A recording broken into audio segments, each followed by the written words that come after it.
This is Pulse of Africa, the face and voice of Africa. The story of resurgent and burgeoning Africa is here, only on the Pulse of Africa channel.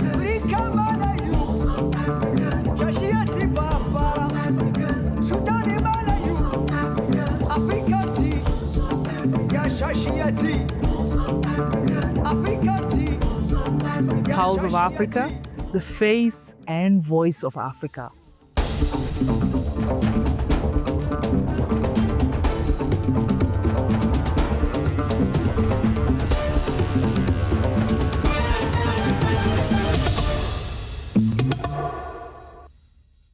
Hello and welcome. I'm Gabon, bringing you the latest stories and updates from across the continent. Cyprus and Sierra Leone have taken steps to deepen their diplomatic ties as President Julius Maada Bio held a warm and constructive meeting with Cypriot President Nikos Christodoulidis in Nicosia. During the high-level engagement, the two leaders discussed concrete avenues to strengthen bilateral cooperation, particularly in political, economic, and diplomatic spheres. They also explored opportunities to expand collaboration within multilateral organizations. Talks focused on shared global priorities, including peace and security, migration, investment promotion, and sustainable development. Both sides emphasized the importance of coordinated action in multilateral arenas to address emerging global challenges.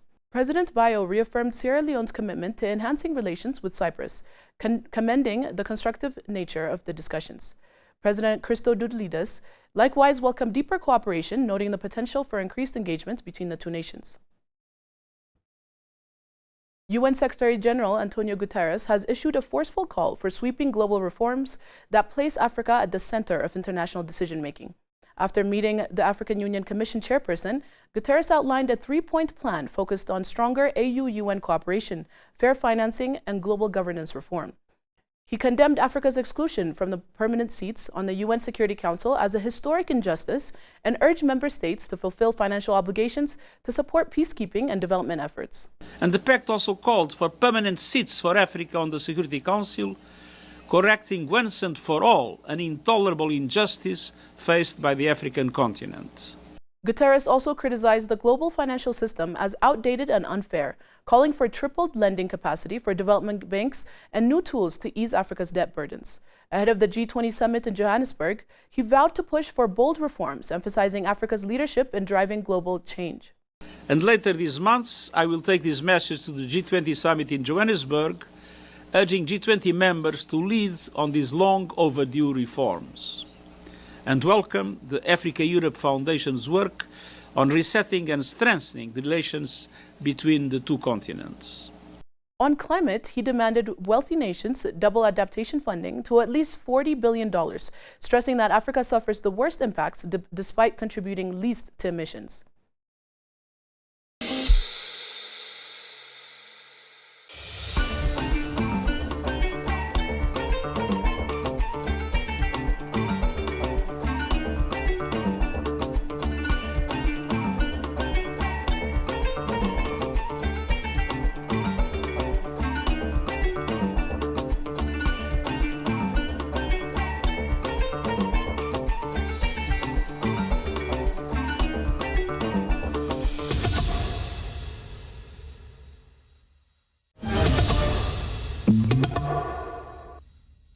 South Africa announced a new visa scheme aiming to attract international film and creative production companies to shoot and invest in the country through a streamlined digital process. The Department of Home Affairs unveiled a screen talent and global entertainment scheme in a statement describing it as a catalytic visa reform to boost South Africa's standing as a leading global destination for film and other creative productions. For the very first time, Stages introduces a digital platform to process visa applications for international film and creative production companies, the department said, adding that the reform cuts red tape and accelerates secure visa processing through technological reform. The initiative follows years of complaints from the film industry about cumbersome visa procedures that have cost South Africa lucrative projects. The department cited one case in which the country lost about $23.5 million Netflix productions to Mexico due to visa inefficiencies. Stages modeled on its existing Trusted Employer Scheme and Trusted Tour Operator Scheme, allows qualified companies to apply online and receive visa approvals in as little as 24 hours. Approved applicants will sign governance agreements with the Department of Home Affairs to ensure compliance and transparency. Doctors in Gabon said a new single-dose malaria treatment could help curb the disease's growing resistance to existing drugs. Led by Dr. Ghislaine Mombo-Noma at the Medical Research Center of Lambrane, researchers tested a one-time treatment combining 4 widely available anti-malaria compounds. The new drug cleared malaria parasites in 93% of patients, matching the success of a standard 3-day regimen. As malaria mortality rises, we need solutions now, said Mombo-Noma. So we thought, why not make the most of existing anti-malaria drugs? For many Gabonese, malaria remains a constant struggle. Libreville resident Julisha Nomfo says the disease keeps coming back despite preventative measures. Even though we use mosquito nets and protect ourselves from dirty water, as long as there are mosquitoes, it always comes back, she said. According to Gabon's National Malaria Control Program, the country recorded more than 154,000 cases in 2024, with children under 5 most affected. The single-dose approach could help improve treatment compliance, reduce resistance, and make malaria care more accessible in Africa's most affected communities. Pan-African conglomerate Axian Energies unit has signed a memorandum of understanding with Chad for the construction and operation of a 100-megawatt solar plus storage project in the Central African country. The project, to be implemented in partnership with Green Energy Solutions, will be located in N'Djamena. The power generating capacity will be backed by 50 megawatts of energy storage. Once operational, the plant will produce more than 180 gigawatts of clean electricity annually. It will be capable of powering more than 150,000 households and eliminating nearly 120,000 tons of CO2 emission per year. This partnership between Axian Energy and Green Energy Solutions marks a new milestone in their shared ambition to develop sustainable and inclusive energy solutions, supporting Chad's climate goals and the continent's energy transition, Axian Energy noted in a statement.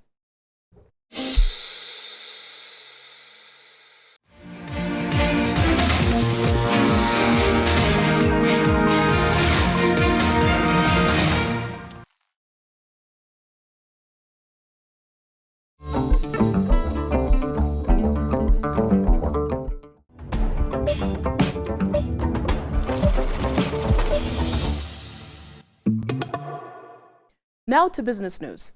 Ghana's economy has rebounded from its worst crisis in a generation and is poised for sustained growth in 2026 as investor confidence returns, Finance Minister Cassiel Ato-Forson said on Thursday during a budget presentation in Parliament. Forson said the fiscal reforms and prudent policies have enabled the country to turn the corner, projecting real GDP growth of at least 4.8% in 2026. The story of Ghana's economic recovery in 2025 is best told through the work of our ministries, departments and agencies.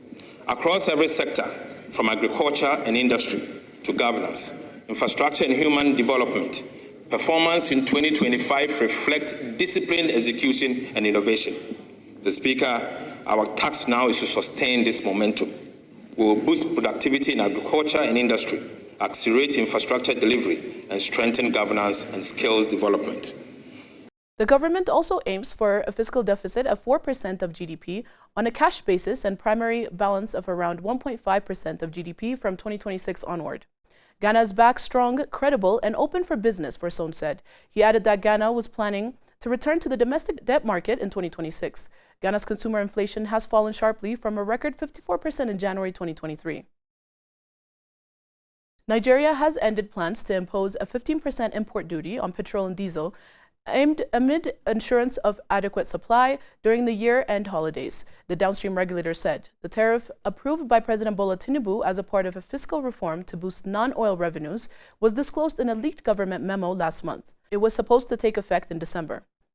The implementation of the 15% ad valorem import duty on imported premium motor spirit and diesel is no longer in view, the Nigerian midstream and downstream petroleum regulatory authority said in a statement.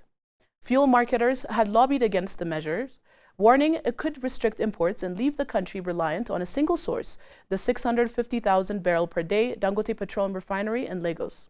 The NMDPRA assured buyers of adequate supply during the holiday and warned against panic buying. The authority will continue to monitor supply and take necessary steps to avoid disruptions, especially during its peak demand period, it said.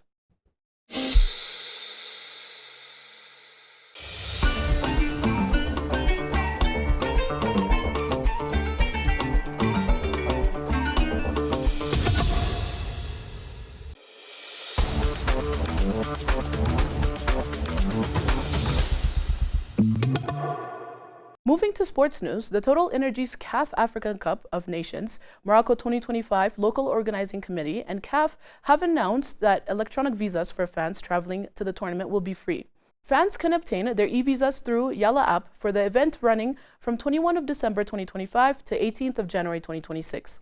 A fan ID is required for entry to all stadiums and official fan arenas, and supporters can apply for both the fan ID and e-visa seamlessly within the Yalla app.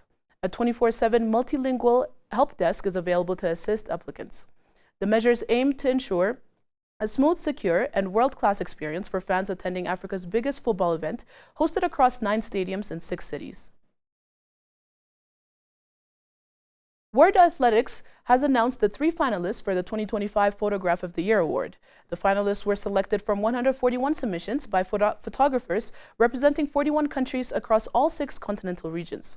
A judging panel featuring former world champions Sally Pearson and Christian Taylor, photographer and Paris 2024 photo chief Pascal Rodeo, and World Athletics digital creative manager Christelle Elsane, first reduced the entries to a short list of 10 before choosing the final 3.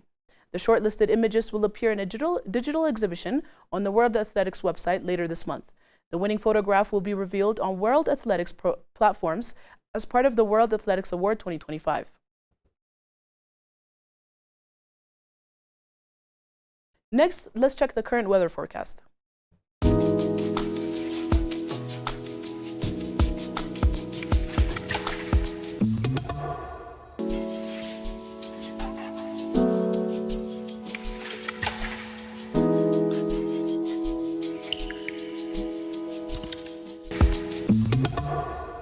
Thanks for joining us on Pulse of Africa News. Keep following us for more stories that matter across the continent.